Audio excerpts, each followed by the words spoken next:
little bit about myself. I'm not sure how much you've shared. I am a author. I've written a couple of books, but probably more important than being an author, I think it's kind of why I actually ended up being an author. A lot of it has to do with just being very curious.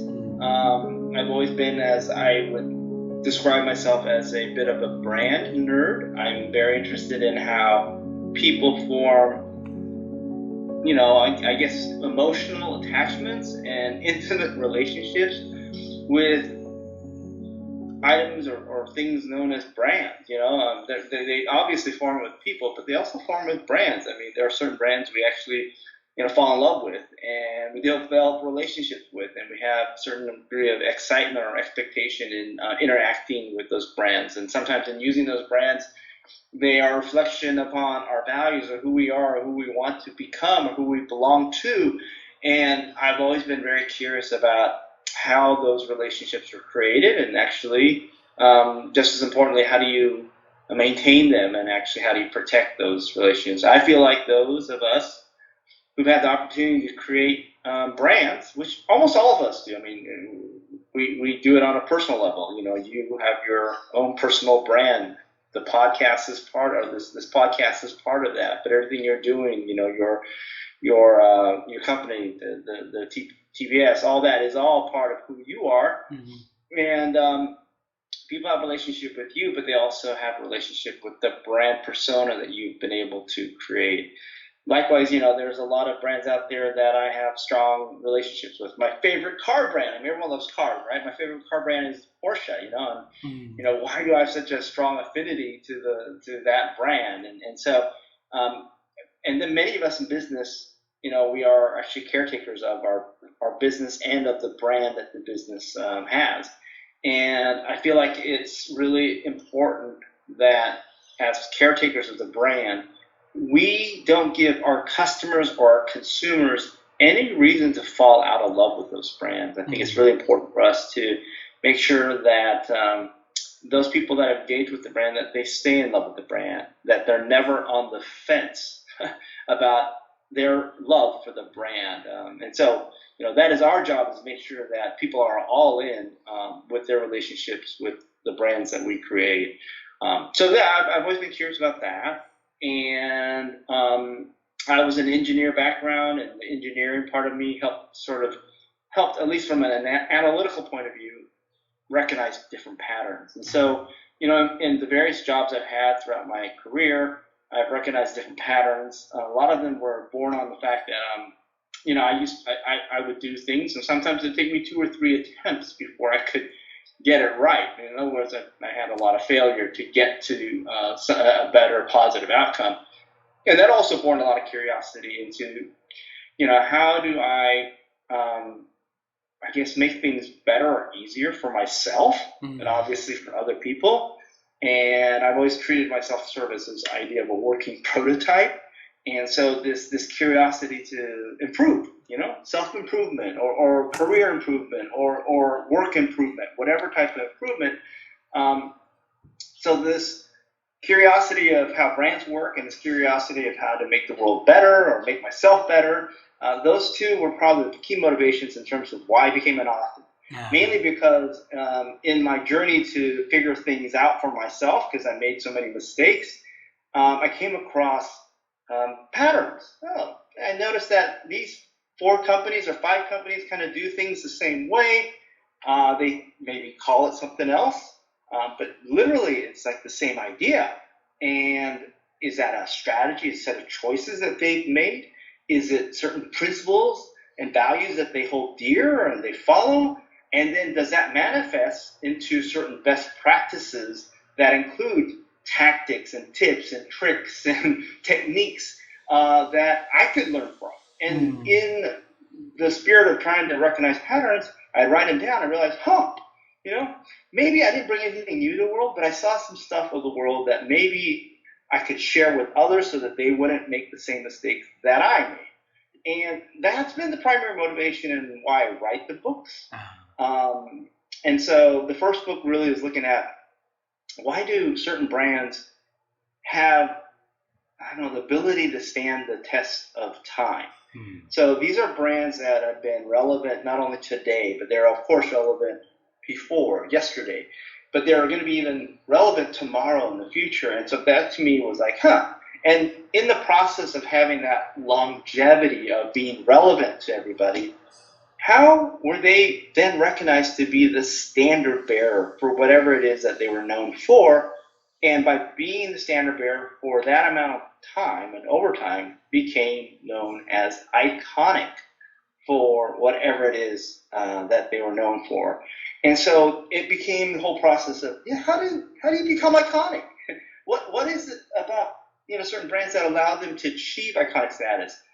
Is it something that happens by accident just because you were able to stand the test of time? Or are there set strategies and principles and best practices that allow you to actually develop brands that do stay timelessly relevant? And so that was the first book, was all about these 50 companies I looked at to understand how they became timelessly relevant and then became the standard bearer for something that they were known for a long time and then became iconic. And so that first book is called Iconic Advantage, and it really just breaks down some of the key principles that are required to create lasting brands. By the way, and then the second book was sort of an outcome of the first book. It was a situation where it's helping a lot of clients figure out how to make their brands and what I call create iconic advantage for them, because the brands that tend to be iconic in whatever category they're competing in tend to be 10 to 100 times more profitable than those competitors who haven't reached iconic status. If you're the standard bearer, if people know you as a reference brand, you're going to get probably over 60-70% of people automatically going to go to you first without even thinking about it, just because, hey, you're the best known brand, or you created the category, you're known for it. And that makes your marketing job really easy, right? Yeah. and generally people will probably pay a little bit more than your competitor because they know you, or you're the iconic brand. And so whatever you do it has sort of this Midas touch. You're always going to be more fruitful in your efforts than any of your competitors. And so I talk about how do we create iconic advantage. And then working with clients in terms of how to develop that for them, one of the things that we work on is how do we create signatures? Things that you are known for that remind people about what makes you special. So you have this podcast and you have 500 experts on it. Well, this is one of your key signatures. Along with people knowing who you are, they also know, yes, he's the guy with the cool podcast from Vietnam, from Ho Chi Minh, that reaches across the four corners of the world, and touches all these people, and he's so curious, and he's very welcoming. And that's all part of your persona, but it is manifest in one of your key signatures, which is this podcast. And so what I do is help people try to create those. And they could be everything like, let's take Nike, their Air Jordan, the Nike shoe, right? Yep. What's most famous about is the way they have a little air pocket, right, in the sole. And it's been around for 30 plus years, and it's always had different manifestations of having air, the Air Jordans, in the shoe, and that's a signature feature.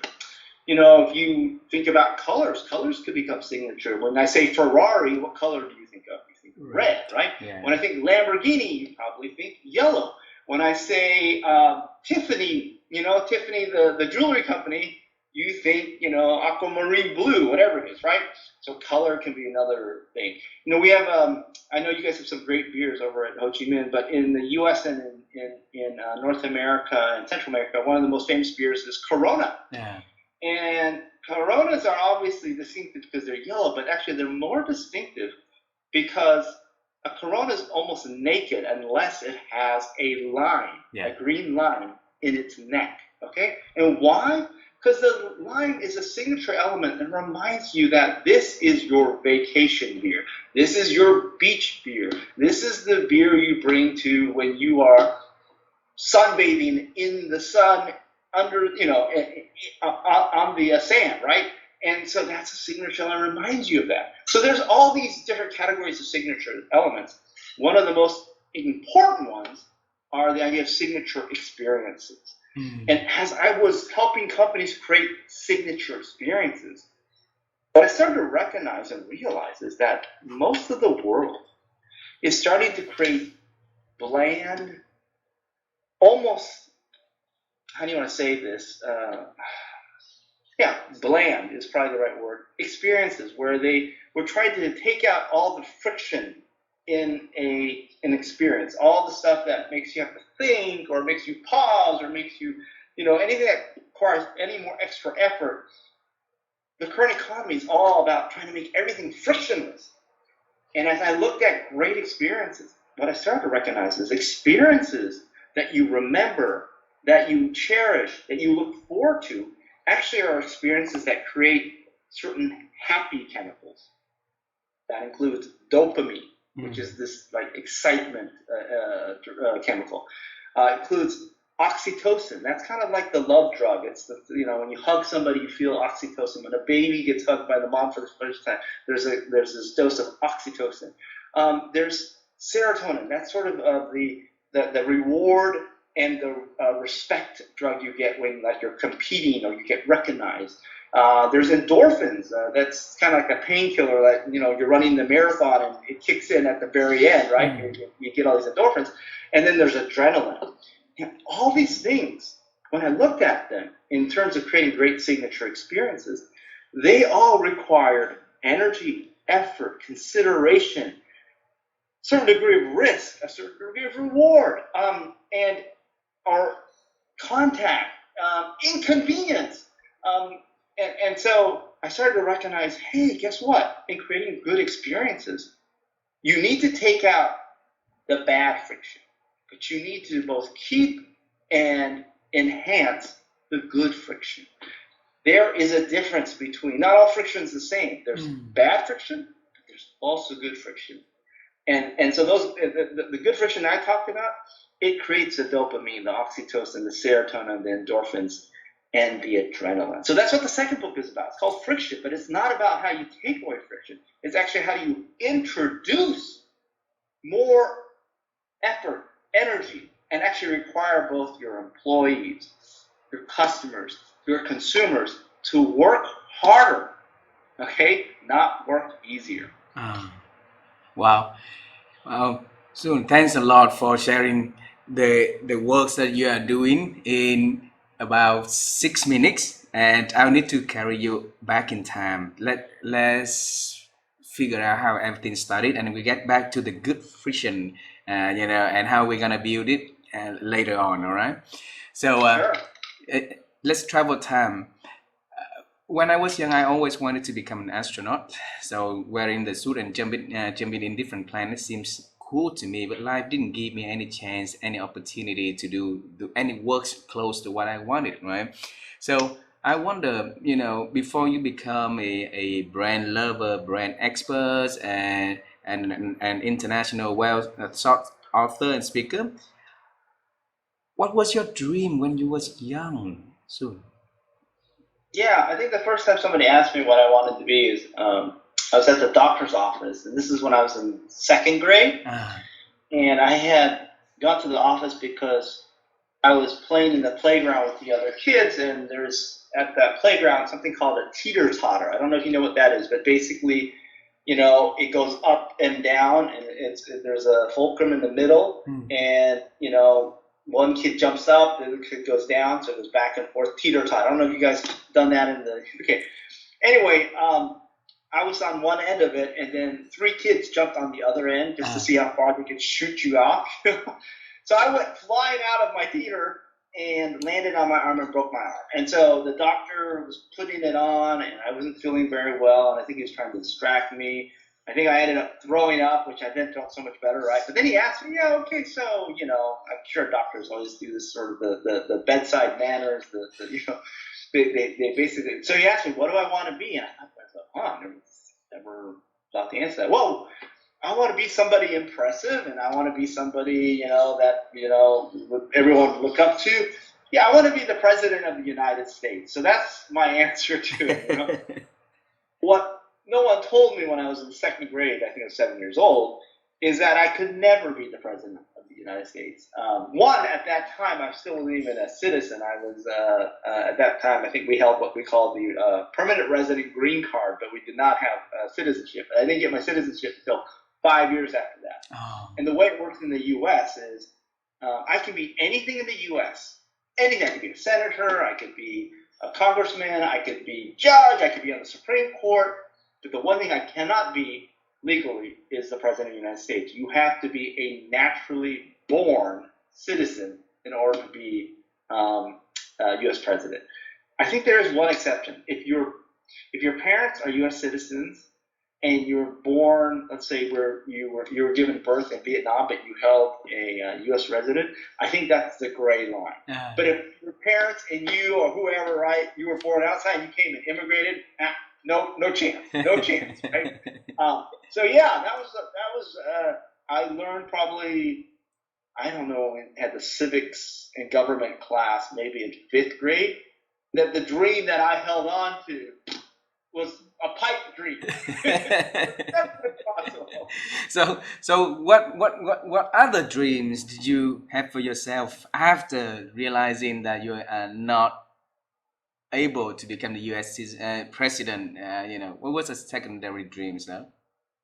Sure, yeah, I'm sure at some point I wanted to be a rock star or something like that, whatever. But yeah, I think in high school, it's funny, probably even prior to high school, I had met one of my mom's friend's husband, and in his garage, he didn't park his car there. It was his workroom, and what he had in his workroom is he had all these wires and all these different electronic devices, and he had what he called a solder gun. It's those things that, it's very hot, and then you take this kind of soft metal, you put it against, and then it melds two metals together, and so you solder something together. I thought, whoa, that's so cool, soldering something, right?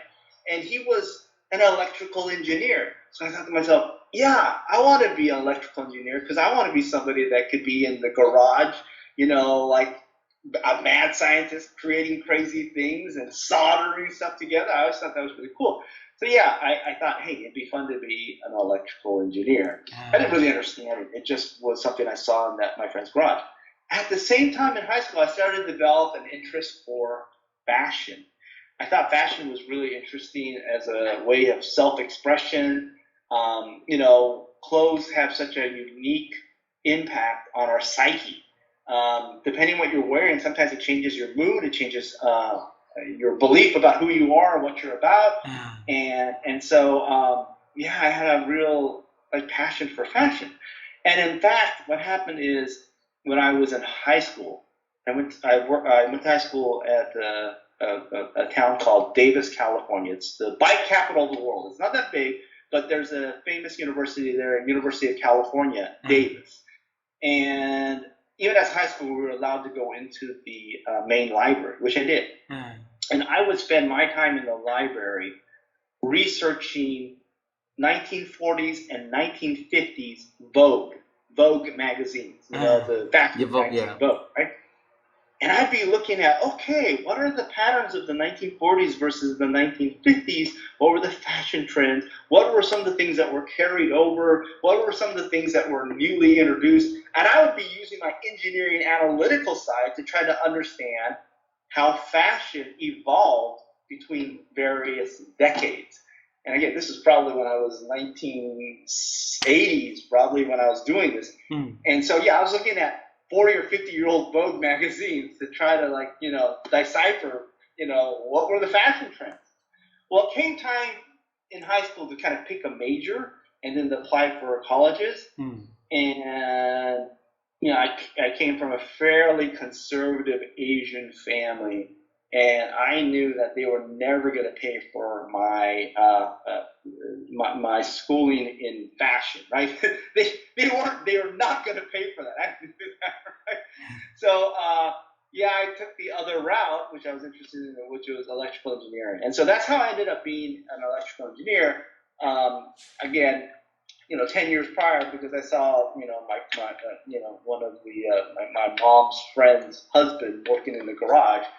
And then I spent the next 4 years studying, or 5 years, it took me 5 years actually to graduate with electrical engineering, really trying to do everything that besides engineering. I like the analytical stuff of it, but in between my junior and senior year, I actually worked for 6 months in what they call an internship. They called it a co-op, but anyway, it's an internship, right? And during that internship, I worked for a very cool company called AMD, Advanced Micro Devices. They are now bigger than Intel. I don't know if you know it. Yeah. I know before AMD, yes. they were always behind Intel. Like, they were always second to Intel, right? And now they're actually bigger than Intel in terms of market cap and success.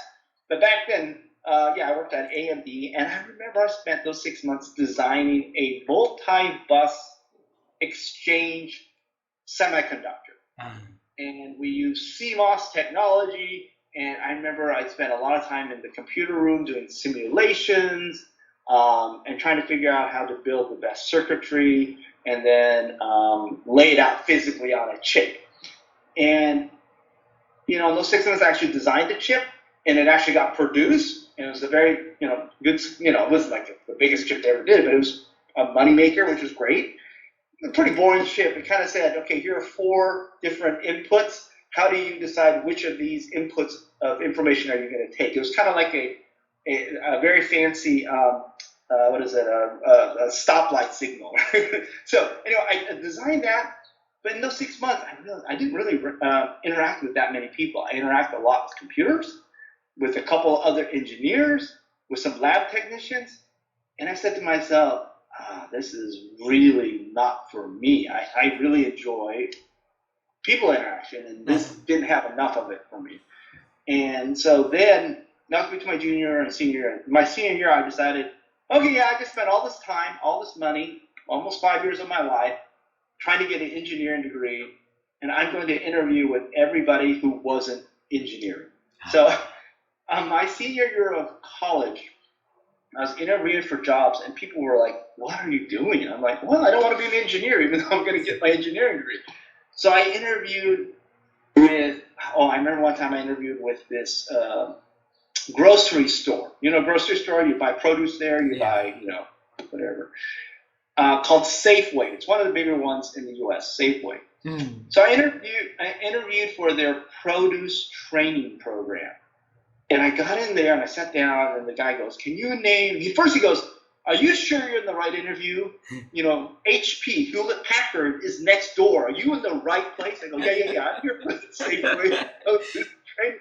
Because where I went to school, UC Davis, was a big agricultural school too, along with engineering. And so the guy thought, man, you're in the wrong place. I go, no, I'm here for this.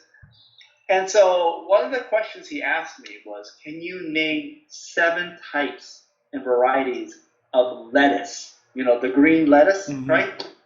I'm like, there's iceberg, green leaf, butter, and I think that was it. I could only come up with 3, and I thought, let me just say, I failed that interview so bad. Yeah, and so anyway, so I interviewed with a wide range of people that were in engineering, and I just happened to be interviewing with one of the big consulting firms. Not a lot of them came to UC Davis. One of them did because the head partner of the San Francisco office also went to Davis as an undergrad.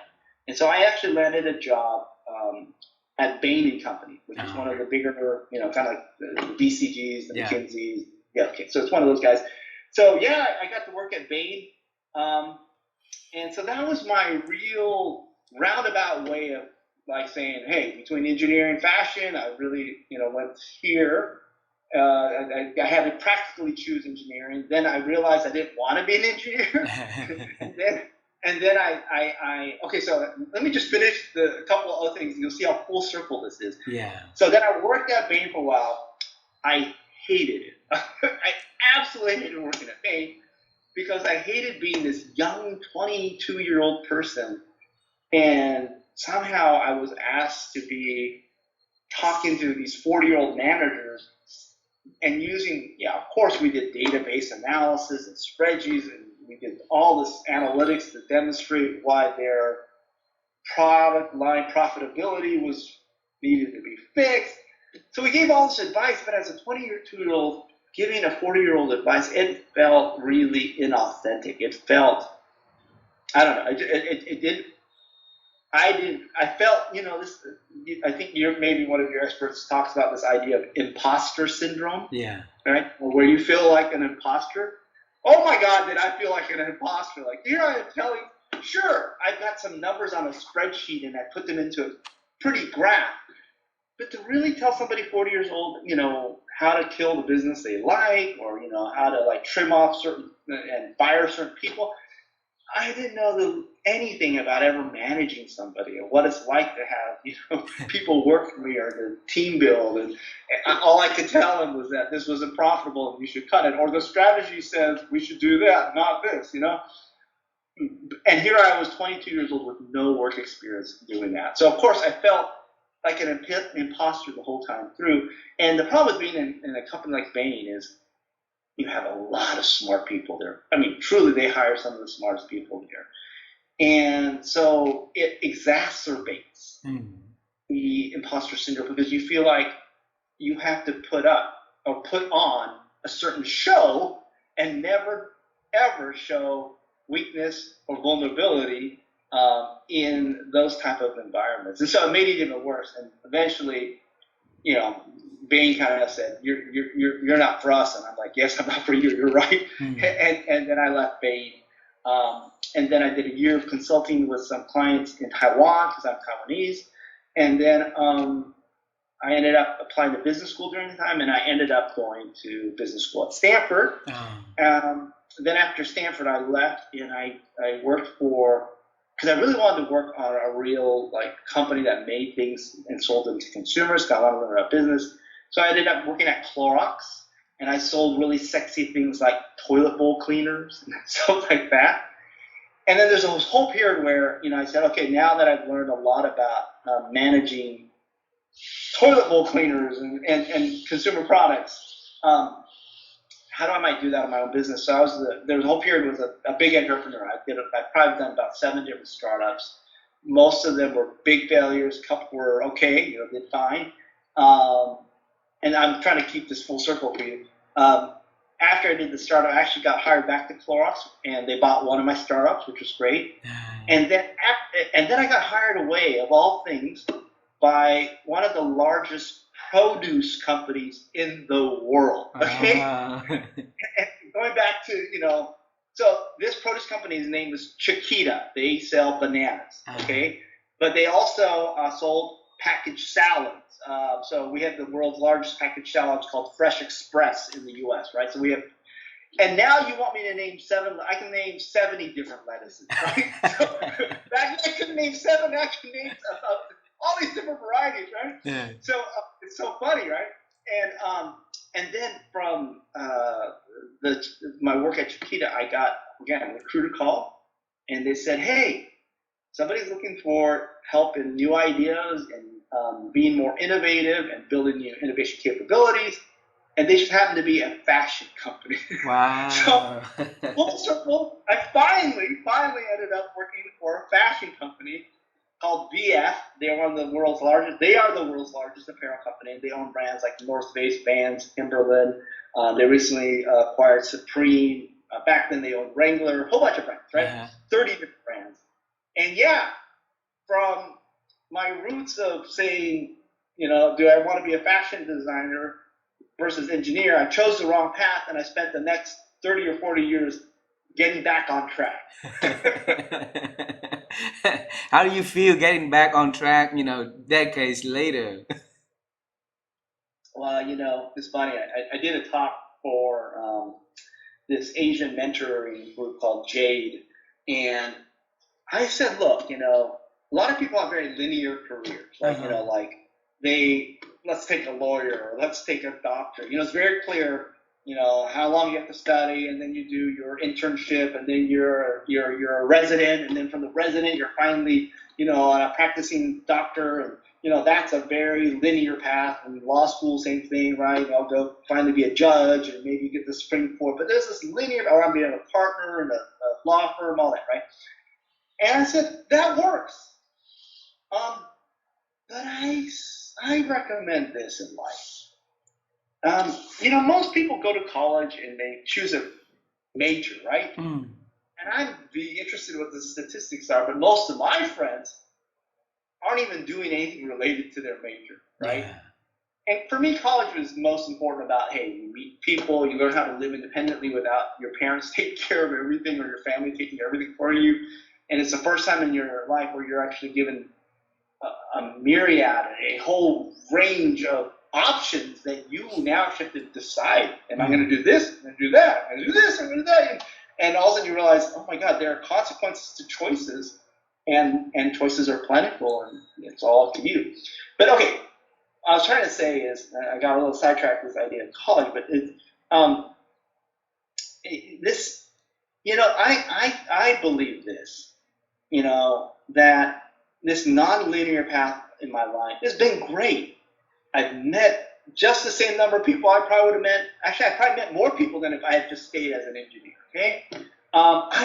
If you ask me in terms of the type of clients I've had and the type of consulting I can do, I'm a jack of all trades. I understand what it takes to, talk semiconductor talk, and I can talk fashion, right? And I can talk anything in between: retail, banking, airlines, gaming, AI, you name it. I've got clients. And why? Because I've had such what I call a mosaic, a diversity of experiences. And I have a saying I like to give and share people, and that is: strive for breadth over depth. Breadth will uncover passion, and passion will naturally drive depth. So the whole idea is, look, cast a wide net, try a lot of different things, especially as you're young, and you're going to gravitate towards the things that you have more passion for. Beautiful. And the things that you have more passion for, naturally, you're going to get more nerdy, and you're going to get deeper in those things, and you'll eventually become an expert at it. But if you choose too soon to go down one narrow path, maybe you hit the jackpot and you pick the right thing, but honestly, it's probably more likely that you're going to at some point get bored, or you're going to just go through a routine, and it's not necessarily something that you're all that passionate about. You might make good money there, but you might feel a little bit trapped too, because you don't think there's anything else. So my whole advice is, look, especially as you're young, don't feel like you have to go through a linear path. Everything you're doing, even whatever you're doing at this moment, is probably something you can learn for if you have the right mindset. I'm sure you've had authors and people come talk about the idea of growth mindset. Well, growth mindset is literally being able to appreciate the moment you're in right now. Beautiful. Okay? Yep. Yeah? And that's about growth mindset, is being able to say, okay, what is it about this moment that actually I should gain or grow from, and be open to that learning? Another part of growth mindset is also realizing that you don't know everything, and you shouldn't try to know everything. And the more you try to impress people, the more you close yourself up from learning from others. So, and I know you're all about that, because that's what the whole podcast is about. But so that's my main advice to folks: is don't necessarily go for that linear path. It's too early. And I think some of the best and a lot of the great ideas are actually done not by people who are deep experts at something. They're actually done by people who are they know a little about this and a little about that. They go, they're doing that over here. I wonder if that would work over here. Maybe that idea over here seems totally unrelated to this idea, but what if I put it? Oh my God, that actually works, right? So it's this idea of the mashup. I think a lot of great innovation happens because people with different experiences, different points of view come in and they say, well, this is kind of like, oftentimes, like, it's funny, I was in apparel, and we would talk about how one of the biggest ideas, I remember being interviewed by the CFO, and he talked about inventory turns. He talked about how really is, one of the key metrics of being a successful apparel company is to be able to turn your inventory quickly. Okay? And then I looked at it, I go, you know what? What's so unique about apparel? It's like produce. You go, what do you mean apparel and produce? They're so different. I go, not really. What we sell is perishable. Okay? So the idea of produce, the longer you keep lettuce around in the refrigerator, at some point it's going to spoil, right? Bananas don't last for 50 years. They last for, a month or two, maybe not a year. They turn black, right? Same thing with clothing. The longer it sits on the shelf, the value continues to fall and fall and fall. And that's why we go into the stores and there's always the sale rack, right? Yeah. And if something's on the sale rack for longer than 2 weeks, then it's the Uber sale rack, right? Where you go from 30% to like it's 80% off, and so it's the same thing. And so a lot of the stuff I learned in managing selling produce can be reapplied to actually selling clothing. And no one thought about that, but it's like I sold perishables, so I'm in produce, I'm selling perishables in clothing because that's what the majority of clothing, except for I think there's certain items that sort of stand the test of time, like some of the iconic like purses, and there's certain things that like purses, they can be very iconic and they go up in value, but the majority of things, they go out of fashion so fast. And if you don't sell them, if it's last season, that's last season, right? So anyway, my whole advice to your audience is strive for breadth over depth. Over depth, yes. Breadth will uncover the passion, and passion will drive that depth for you naturally. Beautiful. So I have a question for this. Everybody was given an eye, two eyes, right, to see things. But you were able to make sense of things, see the patterns, and how things are connected, right? Can you teach us, what the secrets happening in the way that you see, observing, so that you'll be able to capture the differences, see the patterns, and make sense of things?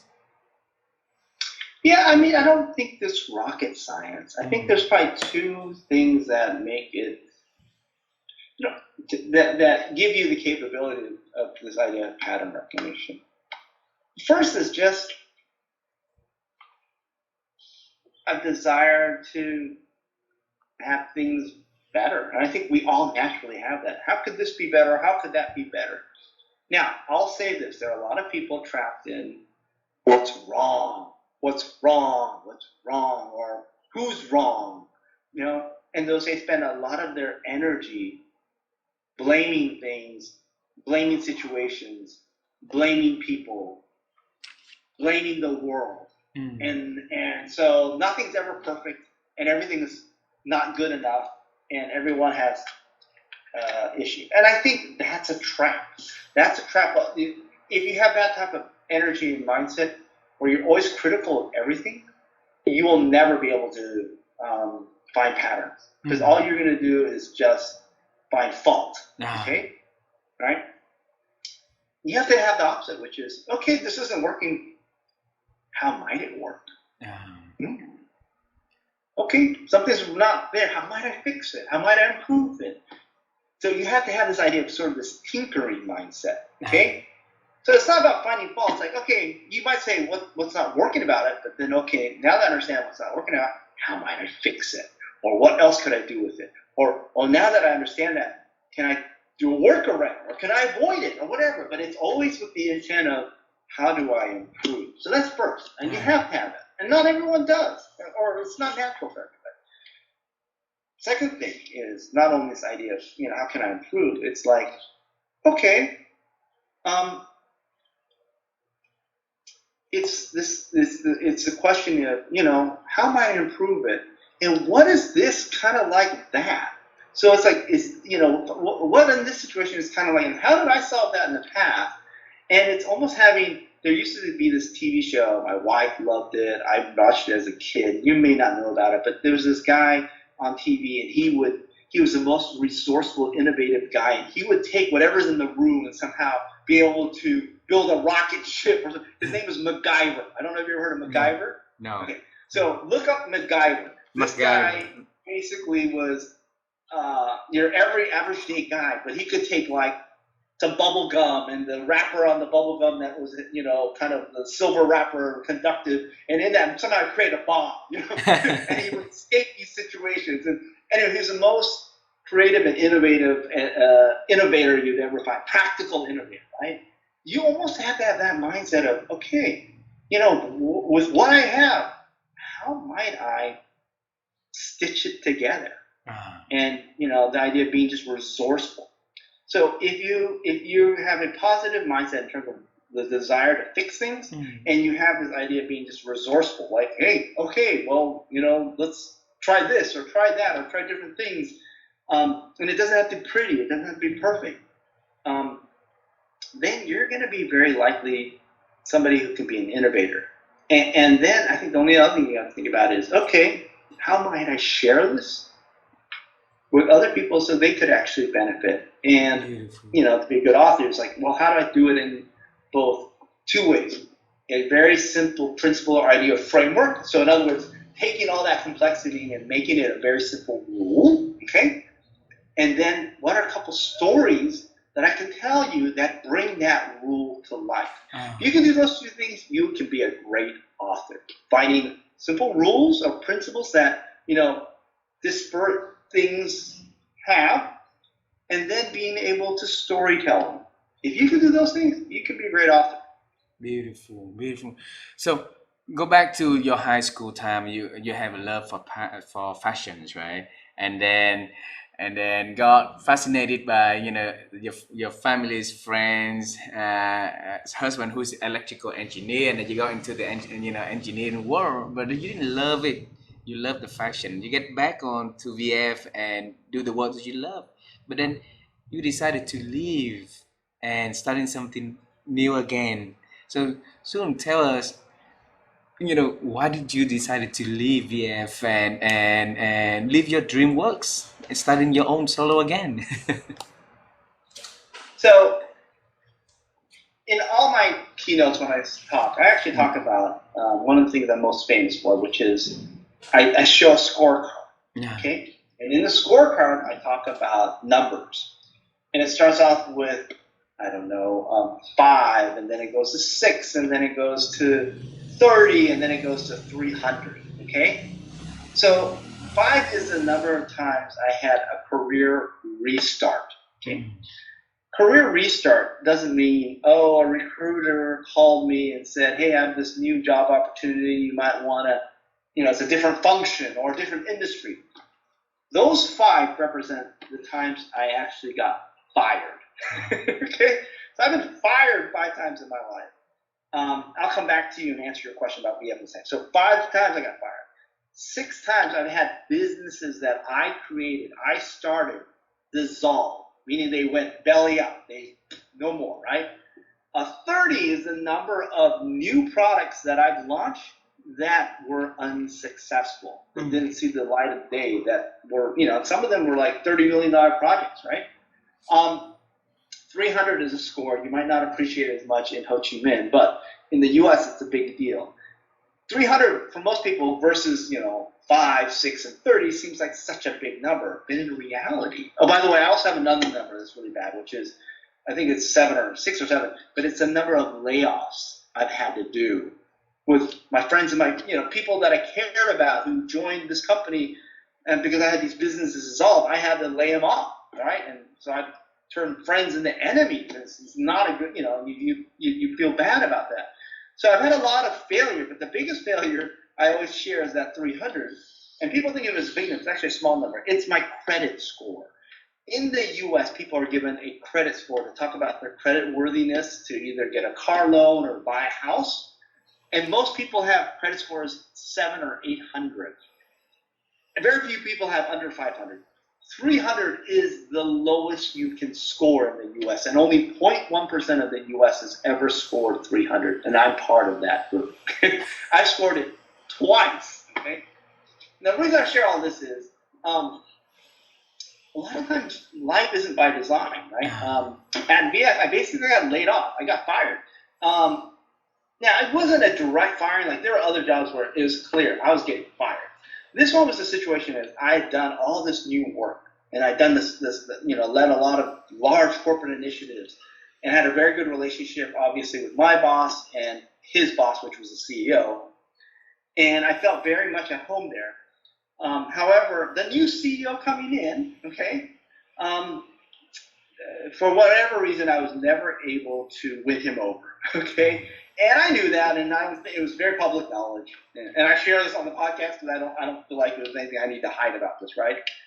And he was being groomed to be the new CEO. It was very clear he had moved all the way from California to where we were in North Carolina, and he became the second in command of the company.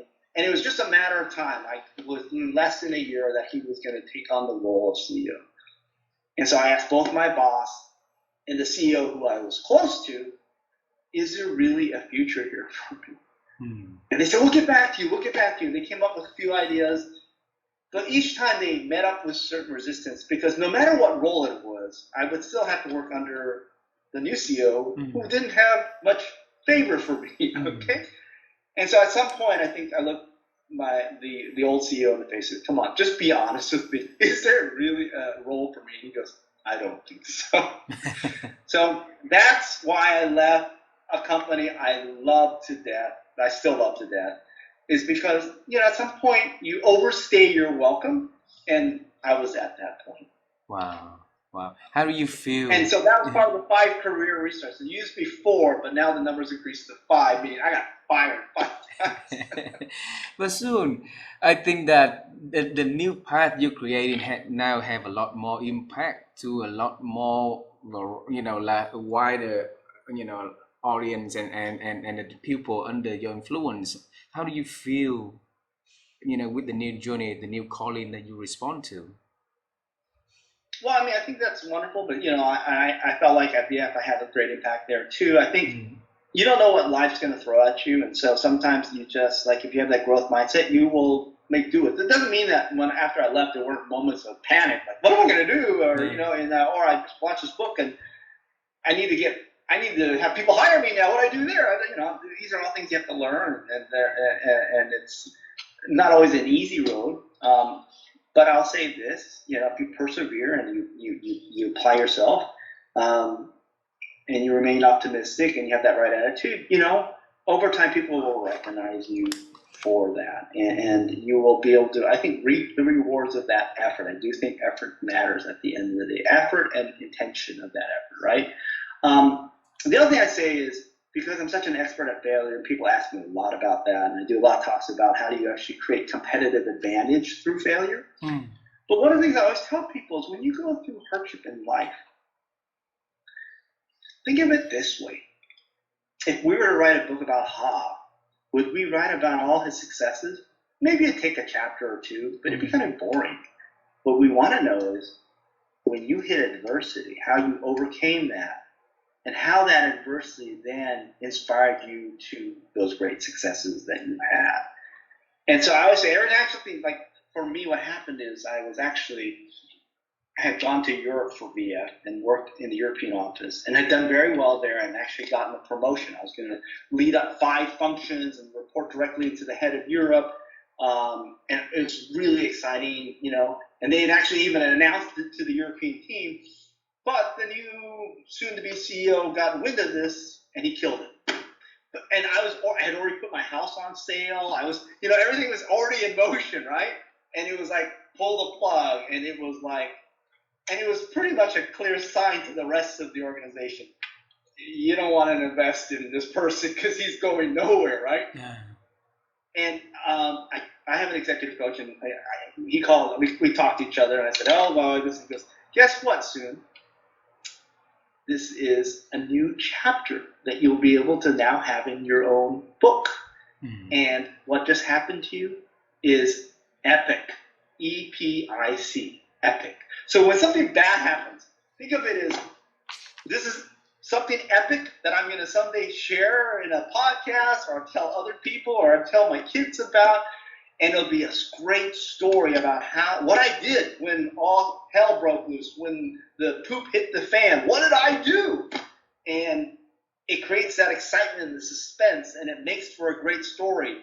And who wants to die and at your eulogy during the funeral, people talk about, and he did this, and he did that, and then he did that? Boring. They want to talk about, this is crazy guy. And then, one time I met him, and, he was drunk, and he was so depressed, and then, 2 years later, he's like, at Bryant Park doing a talk on his book. What's up with that? They want to talk about the epic part of your life. And that's what you want to be remembered for, not the fact that you are a good student, a good father, and a good community leader.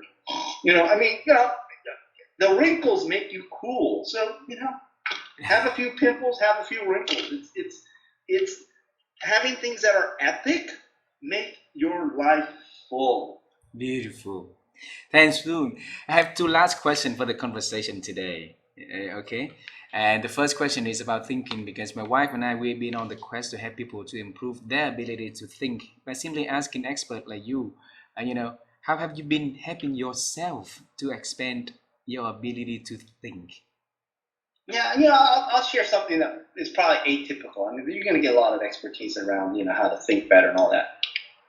The one thing I would ask you to think about in terms of expanding your thinking is put a question to yourself in a very positive, not in like a heavy way, but in a positive way. Like, how if before you go to bed, ask yourself, how might I do whatever I'm trying to do? And especially if I had all the money in the world, all the resources in the world, or in fact, I had a magic wand and I could do anything I want, okay? And then, well, two things. The time before you sleep, sometimes you have a great imagination. And you'll be surprised that sometimes when you sleep, you come up with ideas and solutions. Put a notepad by your bed and write them down when you wake up. Like, hey, I came up with this interesting new solution or this new business idea. And, sometimes, oh, God, these are really stupid. But sometimes you'll come up with some of your best, craziest, funnest ideas during both the time before you fall asleep and when you dream. And write them down when you wake up. Beautiful. Thank you for sharing. So the last question is about the future. So we knew the second grade soon wanted to become a US president, but and then it couldn't happen. Then eventually you want to become a rock stars and different things, right? Get into the engineering world, love fashion, get back to the fashion, now become a book author, a speaker, and a consultant. So heading into the future a little bit, is there anything that you are working on that you are exciting and soon want you to share with us, so together we can celebrate with you in advance? Well, yeah, I have a few projects, but I think the one idea that I've been embracing more, and it started at the end of, and it was probably spawned out by the pandemic, but at the end of 2021, as we were coming into 22, you know how you do New Year's resolutions, right? And I found that New Year's resolutions were things that either I did for a little while, like the first month or two, I'm going to exercise, blah, blah, whatever, or there are things that I just never finished, right? And I said, I want to pick one where I think I can do it and do it consistently, and it wouldn't be so hard to do. And the resolution I gave to myself at the end of 21, as we went into 22, that I continued this year, was find more joy. That's it. Okay? And so it shaped a lot of the decisions I made throughout 22. Is this going to bring me more joy? No. Okay, who cares? Yeah, make enough to live on, sure, pay the bills. But outside of that, is it going to really, if it's about making more money and I'm not going to get more joy out of it, forget it. If there's more joy and I don't make much money, okay, as long as I cover my bills, I'm okay, right? And so this idea of have more joy and enjoy things more. And so it helps with both decision making. And I think the other thing of that is really important. We talked about this too earlier in the conversation, is this idea of if you can appreciate the small things in life, both from a growth mindset point of view, but if you can also appreciate the small things in life, you have opportunities to have joy every single day of your life. True. Wow. So thanks a lot for spending your time with me and the audience today. I really appreciate that. And I really appreciate you sharing your own journey with a lot of beautiful advice about, the breadth versus the depth, right? And a lot of, things that you share in here. The most important I see in here also is about finding joy, enjoy life, because that is something at the end of the day is not how much, we have or whatever it is, but the journey we've been enjoying it is with the people that we love is very important. And so I wish that you're gonna enjoy every single moment now forward with the people, with your family, with friends, with colleagues, with clients, with whatever that you are doing, and share with other more so that they can enjoy and find joy in what they're doing also. So thanks a lot for sharing. Thanks a lot, and I hope in February I'll be able to invite you for a cup of coffee in San Francisco. All right? Yeah, let me know. Yes. Absolutely. Have a wonderful. Today is February 1st. There, right? Have a wonderful starting of the month. Enjoy 2023. See you in February. Okay, in the end of the month. Take care. Bye. Nice to talk. Bye bye. Bye. Thank you.